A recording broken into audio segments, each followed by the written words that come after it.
Good morning, guys. So as you can see, I did body work this side out. So it's got a coat of fiberall somewhere here. And I just did this one side. I did not do the other side yet. But what I'm going to do is we're going to put the running boards back on. And I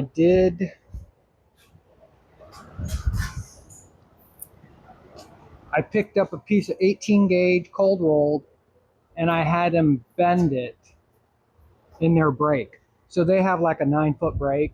Mine is 36, and I think it's going to be 4 feet is what this is. So I got it so it's long enough so I can bolt it to it, put the running board on there, and then trace a line, and then I'll figure out how I'm going to bend the other side. Yep, so that's kind of what I'm going to be doing today. So I'll put this back over here. So what we'll do first is I'll put up the running boards, and then we'll get into that filler panel back there. So it'll go right there. So I'm going to attach it to this lip. This lip is only about a 1/2 inch. So if I have to put little tabs on it, I will, so I can bolt it down. Honestly, I'm kind of on the fence. Maybe I'll just weld it to this, like just a couple little areas just to hold it there. Because I don't plan on needing to take that off. As long as I can get the running board on and off, without having to take that off, which how I built this, I should be able to, because it doesn't really matter to me, right, if this ever comes off or not. And there's not like, well, maybe if I ever need to get the leaf spring off, but the bolt goes that way. So I should be okay there. And there's nothing over here, and there was no reason for me to have to get anything right there. Okay, so let's throw the running board up on there, and then we'll go from there. I will say that with these running boards and these pieces, I think I'm going to get another piece of 18 gauge. That's the correct width or whatever. And then I'm going to throw some beads in it with the bead roller. Why not, right? That way I can break out the bead roller, get that set up again. And a small piece this big is a little bit more manageable as I'm cranking it, because I don't have a motor on my bead roller. So I can crank it and then follow it down. I should be able to do that with no issues. I just can't do a 7-foot piece, still crank it and push it. It's one of those things like, yeah, I'd really like to get a motor on that. But the cost of them are so expensive just for the motor side. And then by the time you do that, you might as well just get a really nice one and then go from there. I can't justify buying a really nice one, at least not yet. So let's get that running board mounted up, and then we'll go from there. So we'll be right back.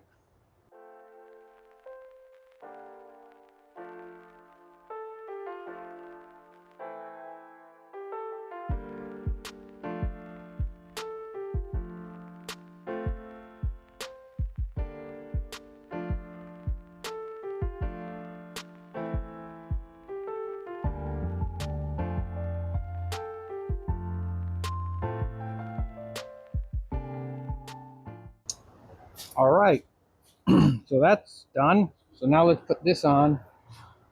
So I'll have to go from up underneath.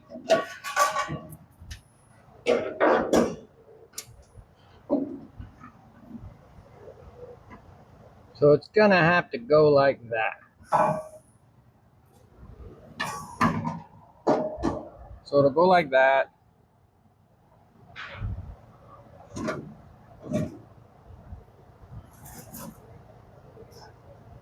So now it's about, do I want to bring it up flush with the cab or not? Right?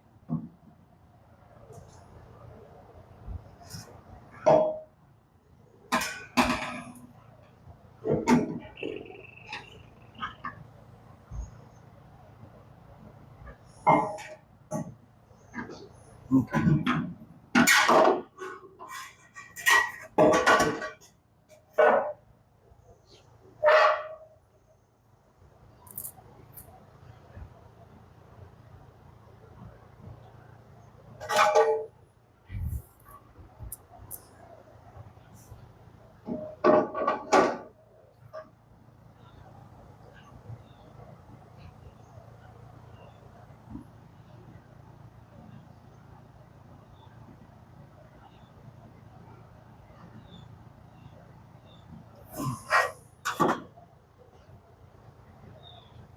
Okay.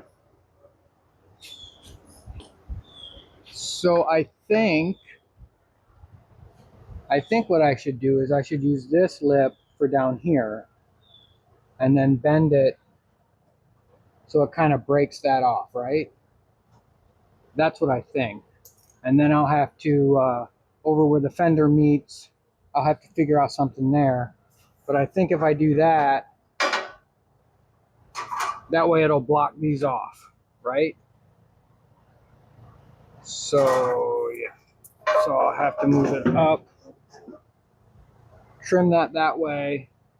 So now I'll have to bend it again and figure that out. But let me take some measurements. So from out there to out there is 4, so 3.5. 3.5 should bring me down here, right where I need to be. Right? Yeah, so 3.5, and then 3.5. So what we're looking at is 3.5 and then a bend.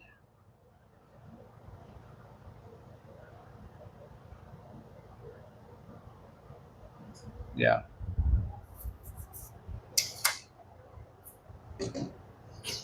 Man, it'd be a lot better if I had a bigger metal brake. Okay. So let me set a couple things up here to show you how I'm going to bend this around to break it. But I got to clear some stuff off. I got to move some stuff around. So we'll be back when we get there. All right, guys. So this is what I kind of came up with. So these pieces are 2 pieces of square 3/16 inch thick stainless tubes. I've got one underneath here attached to the MDF board.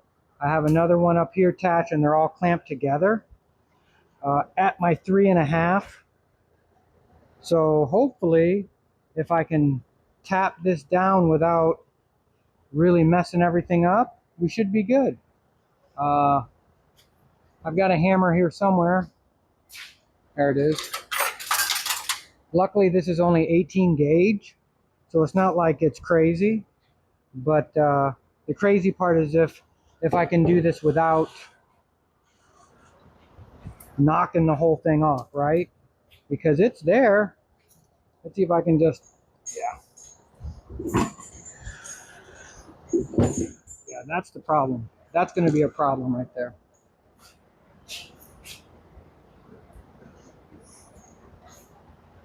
Because I don't want to damage it.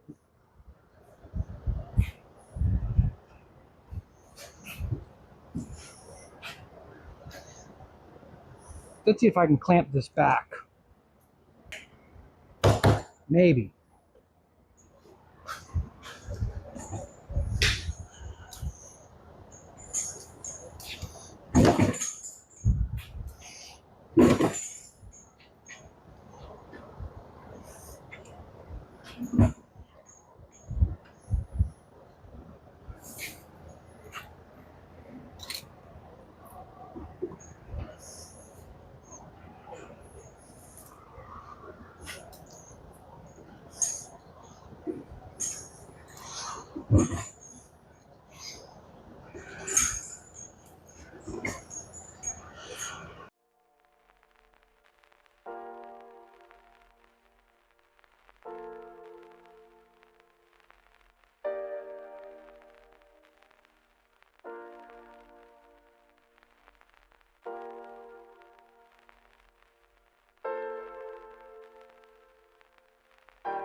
Mm-hmm.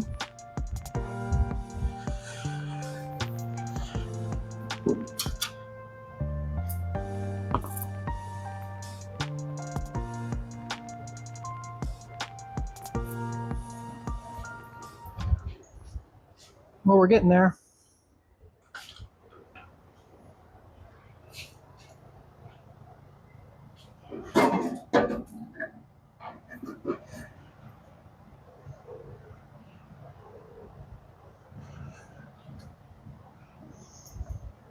So the running board is actually curved.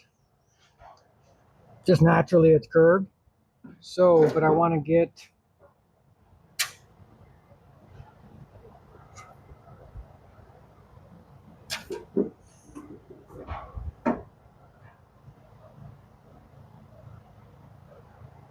that. So what I need to do is I got to get this shape here. So it butts up against that. Yep. Okay.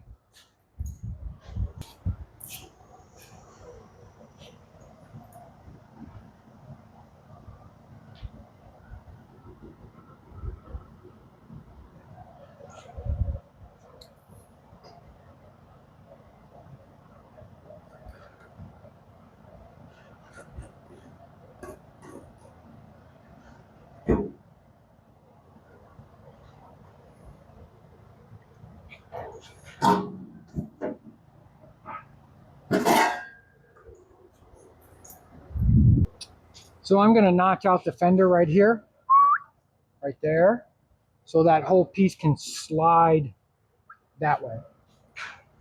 Yep, that's what I'm going to do.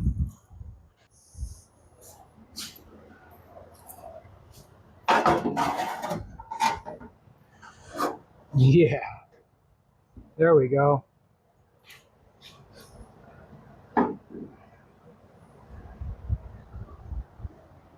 Yep, I like it.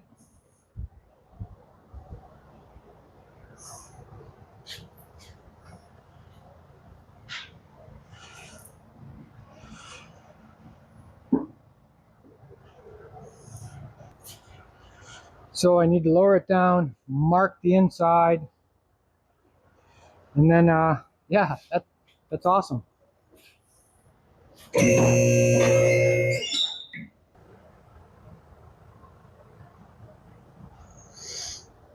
All right, guys, I think that's going to be the placement of it. So since the running board itself goes like that, this is sticking out about a ½ inch from the running board, but we're even up there-ish. So I think that's where I'm going to lock it down. I'm going to drill up. First, I'm going to get a piece of metal out of my finger, and then I'm going to drill up to attach it to this, and then we'll attach it to that. And what we'll do is we'll just go ahead and use bolts along the top, either 3/8 by 16 bolts or 5/16. Yeah, but anyway, we need to bring it back up in the air, and then I'll clamp it down, drill the existing holes that are already in here to attach it to this, and then drill that down to there. And there's my filler panel. I know these don't go all the way down, but that's okay. I'm okay with that, right? So let's put her back up in the air, and then we will drill the holes. You know, I got to get one of those little rolly chairs or something like the one guy, someone mentioned, oh, just get a little chair, that way you can roll around because of the lift. That would really be nice right now. Okay, here we go.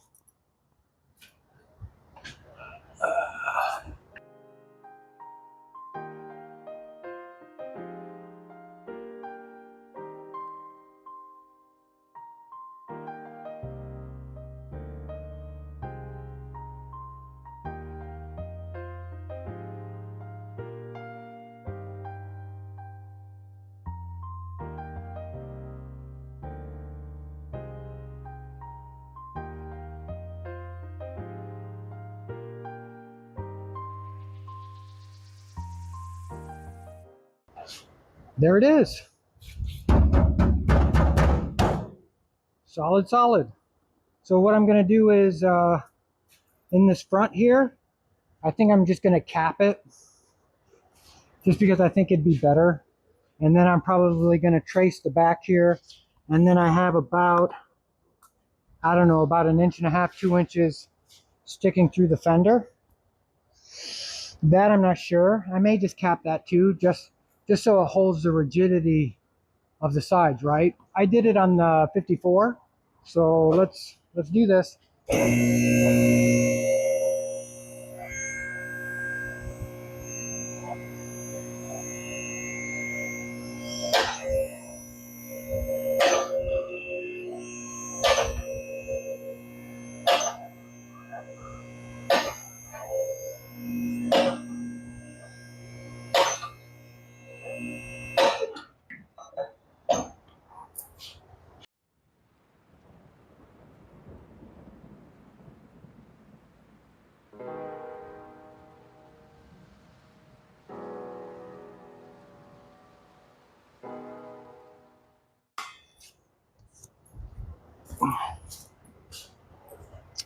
All right, guys, so I made a little template. Actually, it went like that. Put it in metal and then just tacked it around or welded it around. So now when I take this piece off, the shape will stay on this side, because if you notice there's a little bit of a gap right here. Yeah, it's because I guess this isn't square, we'll say. But once it's down on the ground, you don't notice it as much. So I'm okay with that. Like, I'm okay with this. So now let's pull this back apart. Pull this back off. We'll clean up the welds on this side. And then we'll put this, we'll sand it all down with 80, then 180. And then I'll put it in primer like that. And that's going to be done.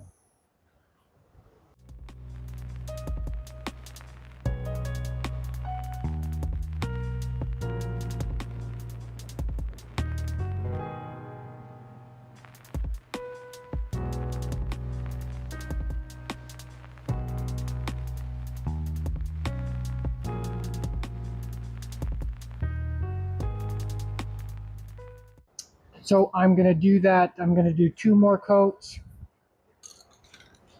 of the flat red primer. And then I'm going to go over it with the brown.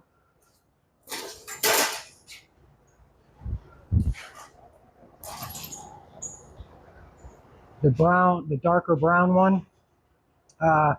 If you put these on the little shaker thing, make sure you leave the cap on there, because this actually flew off and broke the tip, and it makes this can unusable.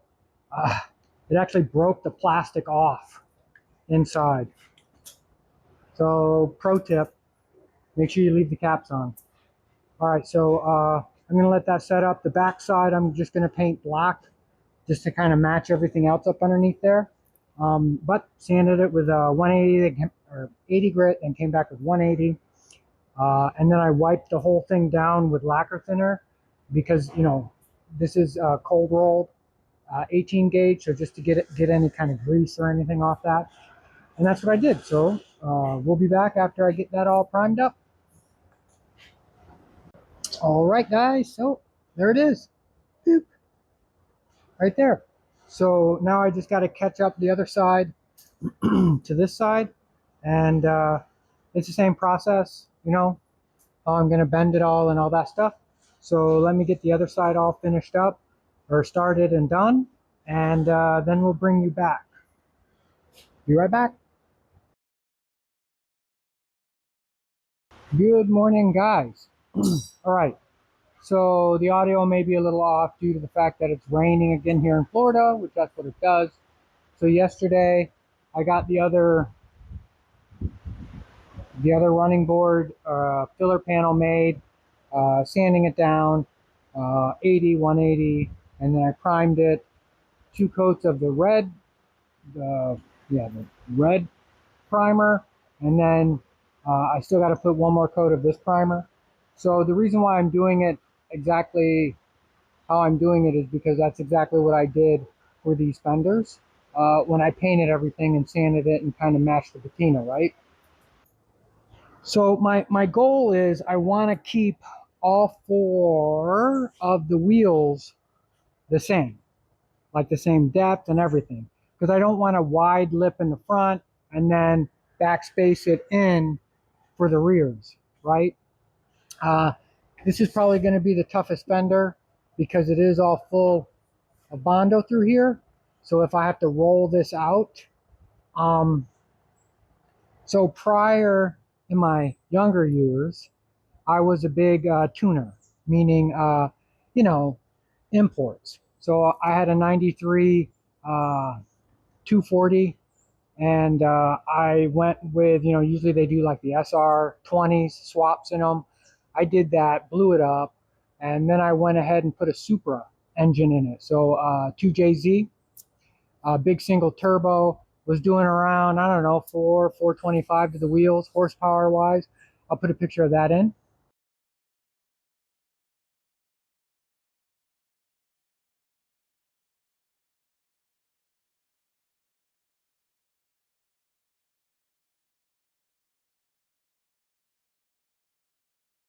And then I ended up trading that car for a right-hand drive 93 Toyota Supra. That was a beautiful car. It was red when I got it, when I traded it out. I took a weekend, took the whole car, stripped it all down, painted it royal sapphire pearl, which is a beautiful color. Big single turbo on that. Boost Logic built transmission, automatic transmission, and the kicker was it was a right-hand drive. So it was a gray market car, they called it. That thing was a beast. But then I just started not caring for driving it. It had TN suspension. It sat so low. Whenever I took it out, if anything ran out, actually one time it did. I was riding to work, going around 70, and this thing, whatever woodchuck, I don't know what it was, ran out across the road, and I hit it and broke the front spoiler off it, and just I heard it hit underneath the car. I mean, you could feel a dime when you were driving on the street with this car. And that one was doing a little over 600 horsepower to the wheels. Tuned out AEM, big single turbo on that. I'll put in a couple pictures of that because that was really that was a really fun car. And then I ended up trading that one for a 98 Land Rover. Family car. It was big. It was what we needed at the time. So here's a picture, a couple pictures of the Supra.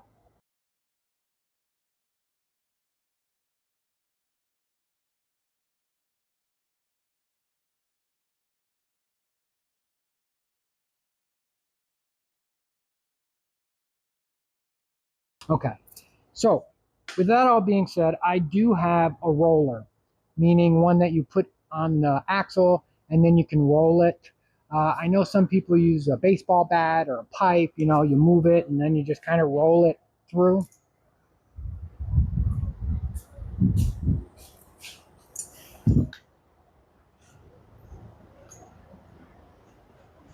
I actually had to dust it off. So this would go, right here, and then you could turn it out so it'll come out like that, and then you can roll your fenders.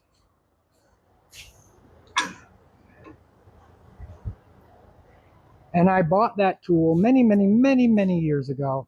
And I only used it once, and that was to roll the fenders on the 240 because I had 19 by 9s in the back.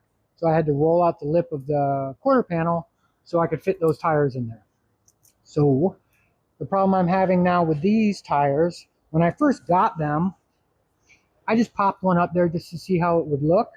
And it looks like it's going to hit here. I mean, yeah, I could cut the lip, but let's put this big bad boy up there. I have not had it on the ground with the tire on it, so I don't know 100% sure how much I got to roll this out because I really don't want smaller lip in the back and a large lip in the front because then it kind of looks like a front wheel drive car, right? And that's not this, but you can see already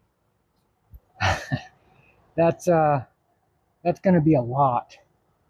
I may put something in there like a metal pipe in there for now as I lower it down just to kind of start bringing it out. Why is that not going on? What's on there? Is there something on there? There we go.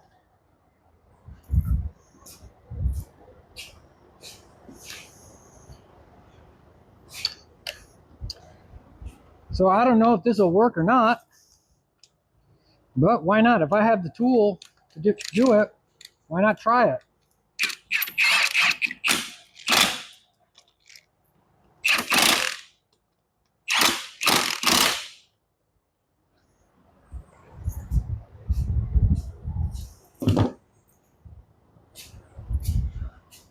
So we are going to start lowering this down to see what happens. So I've got this tire sitting in the front over there. I don't think it's going to need much. We'll see.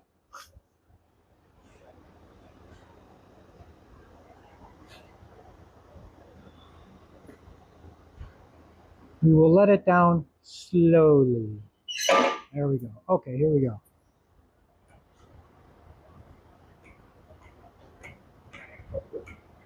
Okay. So yeah, it's sitting on there.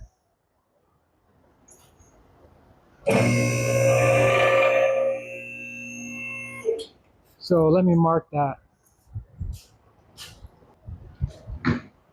So it looks like we'll do about here to here. So let's roll that out a little. So this is going to be a lot of on off, on off, on off.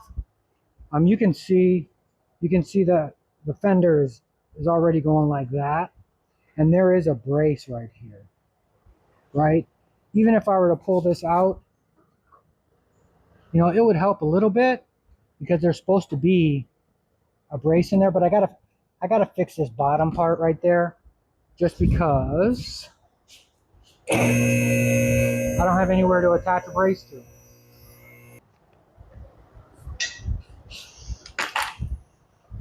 So this wheel roller is not for lowered vehicles in general, so it should work okay. But I gotta set this up, and I don't know if any of you guys ever seen one of these before. I'm sure some of you have.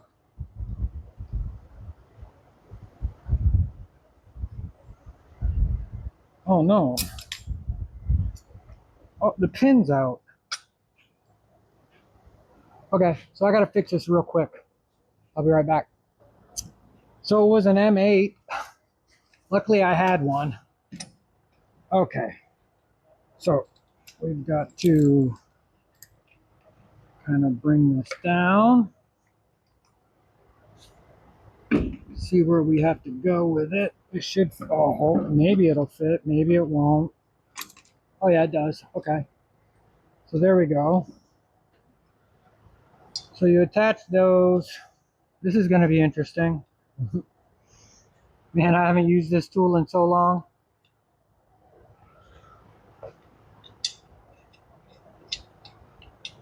Okay.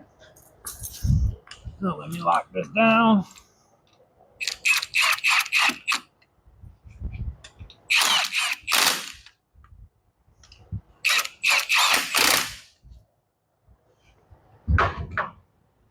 Okay. So what we got to do is bring it in. There we go. Bring that up. Lock it in. And then bring it out. So, yeah. This is how this works, guys. And then you just kind of roll it. And then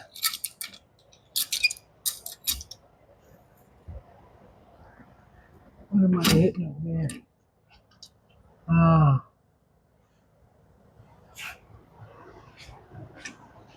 So I already have a problem. I'm hitting the support.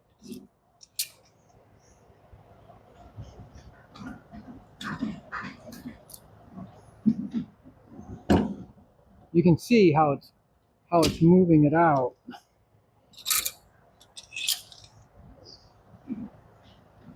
Never would have thought I'd be using this for this. Yeah. And the biggest problem is that this is all kind of wibbly wobbly.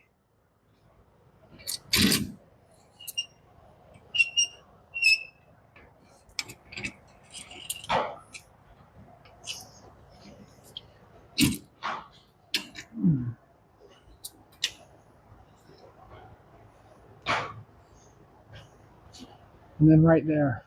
So that brace has got me. Let me trim down that brace.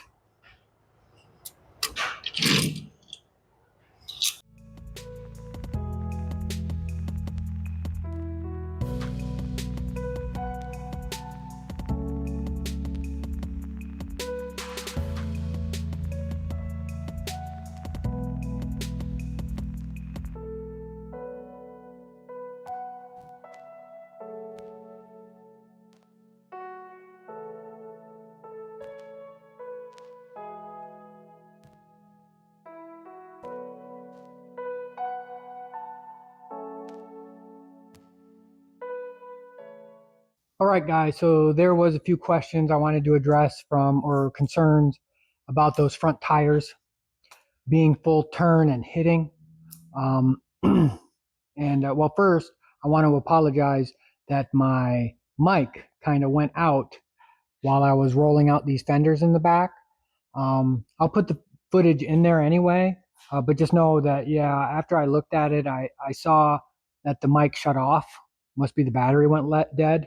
But anyway, let's address the turning. So I'm going to roll this out, but I got it off the lift, but I'm not going to run any spacers on the front. So right now I'm 3.5 or 3 inches. Yeah. So I'm 3 inches, about 3 inches in from the outer lip. So when I do full turn to turn, I'm about the same, about 3 inches from the tire, the edge of the tire, top of the tire, front and back to that inner lip that I put in. So I don't expect the front end to move 3 inches, really, but I'll move the tire and I'll show you.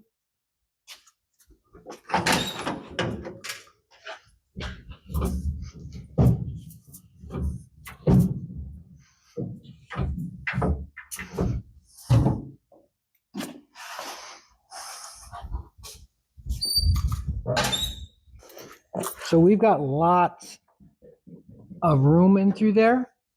And like I said, I don't expect my front end to dip like that much. I'll know as soon as I roll out on this front road here, because we have a couple dips over here where there's not an underpass, but there's a tube that goes underneath the road where the water, we have a stream, creek, whatever, culvert, and the water runs right underneath the road, and it dips like that. So I'll definitely know if it hits, and then if it does hit, then I'll address it then. But as of right now, I don't think it will.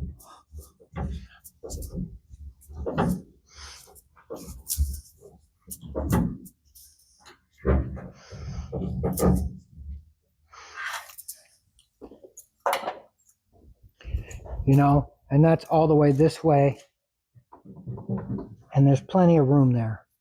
So I don't have too many concerns about that. Now, if I was going to run the spacers that I had in there, the 2.5s over there, yeah, oh yeah, I totally agree with everyone. That would have definitely hit. That's why I decided not to run the spacers. And you know, I kind of I kind of don't want to run spacers anyway, because I'm not saying that they're not safe, but I don't know, that's a lot of weight out there, especially when I've already got a 2.5-inch backspace already. Okay, so what I did back there, let me show you. So these are the 2.5-inch backspace, and the tires are 10 inches. So what I did was I just took a piece of all thread, and there's supposed to be a brace on the bottom, which I've been talking about. So I know I have to replace this lower part because it's almost non-existent. So I have a piece of all thread that runs to the bed out, and obviously it would run down here, not right here, but since I'm replacing it, I just popped a hole through there just to see. And right now with it out, basically in the position that rear fender's supposed to be, I have clearance here. Now my clearance is probably about not quite 2 fingers. So it's probably about an inch, inch and a half back there. When I load the suspension, well, as much as I can, just jumping on it here.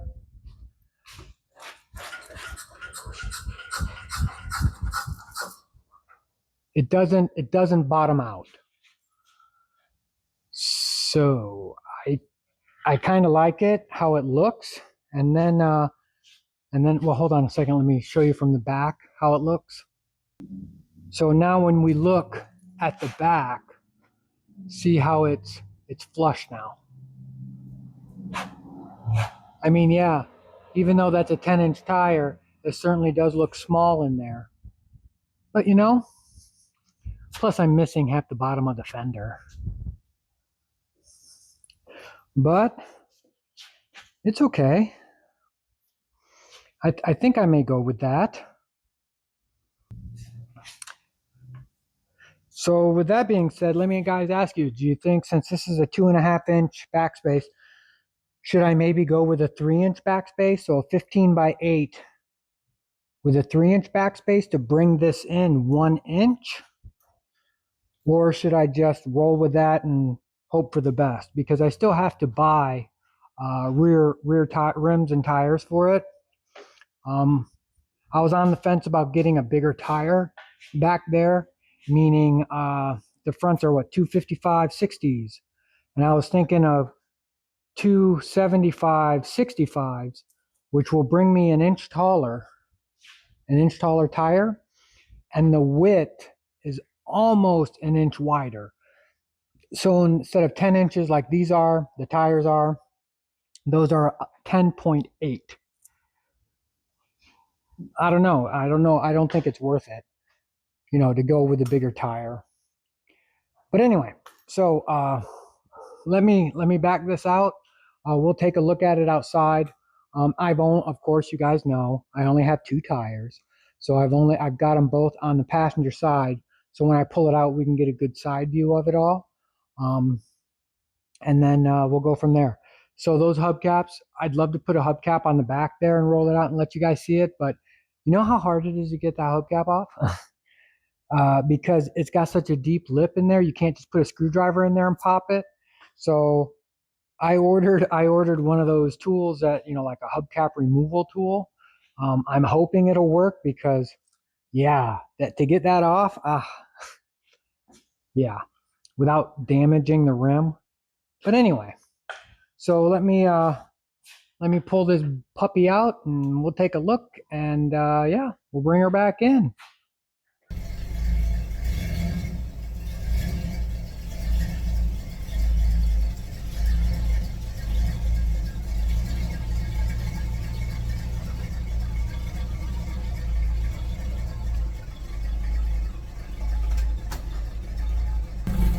So there we go. Like I said, I've only got 2 tires, so I don't have one on the other side.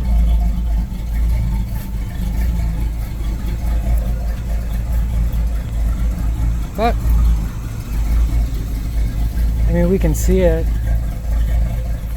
It's just that I don't have a tire on that side.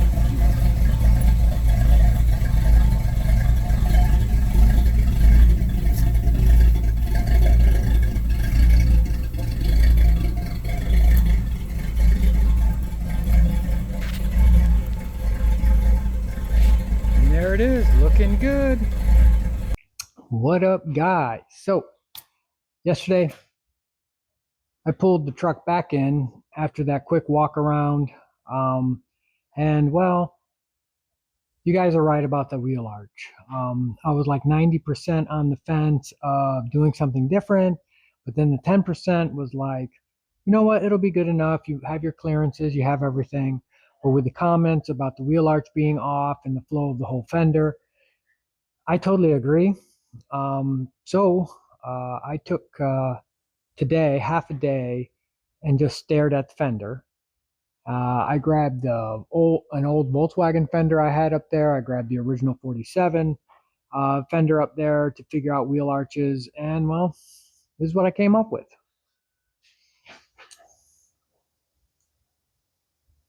So as you can see, I added more material here, so it wraps around.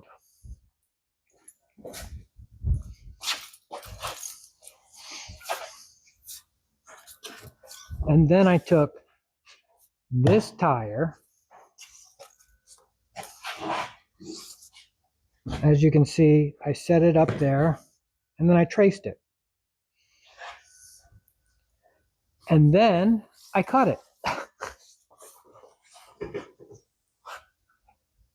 So I cut out the archy part, which would go right there. So I cut that out. And now it's starting to be something amazing, right? I don't think I'm going to mess with the front here at all. Right there.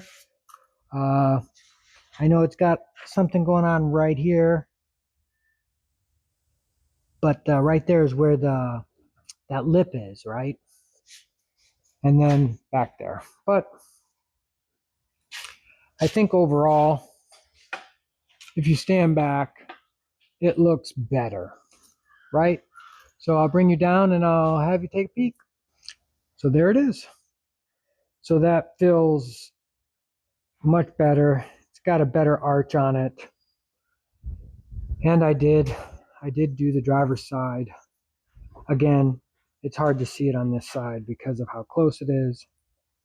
But I opened it up.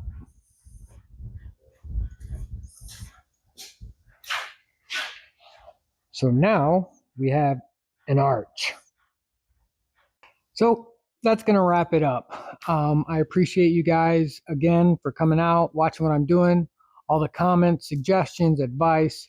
I really appreciate it all. And, and thanks for giving me the opportunity to be better, right?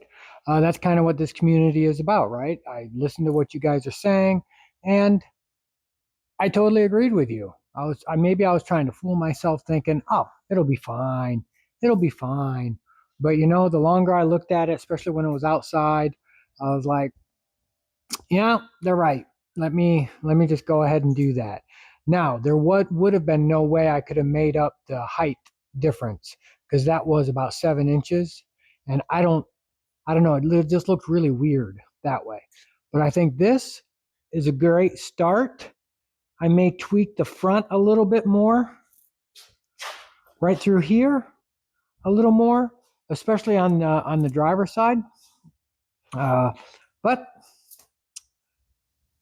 that's way better. Oh, and I did get the hubcap off, and I did scratch the rim.